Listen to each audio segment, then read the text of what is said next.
आजच्यापेक्षाही प्राचीन काळात होते प्रगत तंत्रज्ञान.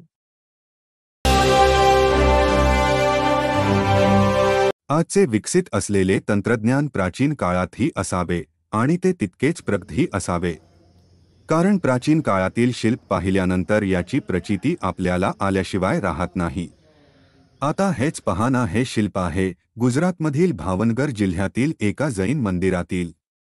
या शिल्पातील एका महिलेच्या हातात एक मोबाईल सारखे दिसणारे डिव्हाइस आहे तर दुसऱ्या महिलेच्या हातात एक आयपॅड सारखे काहीतरी आहे.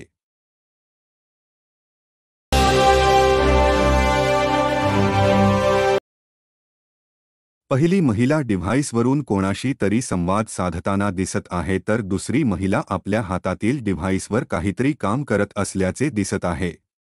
आता हे पाहिल्यानंतर साहजिकच मोबाईल सारखेच प्रगत तंत्रज्ञान प्राचीन काळातही असावे असे म्हणण्याला पुष्टीच मिळते.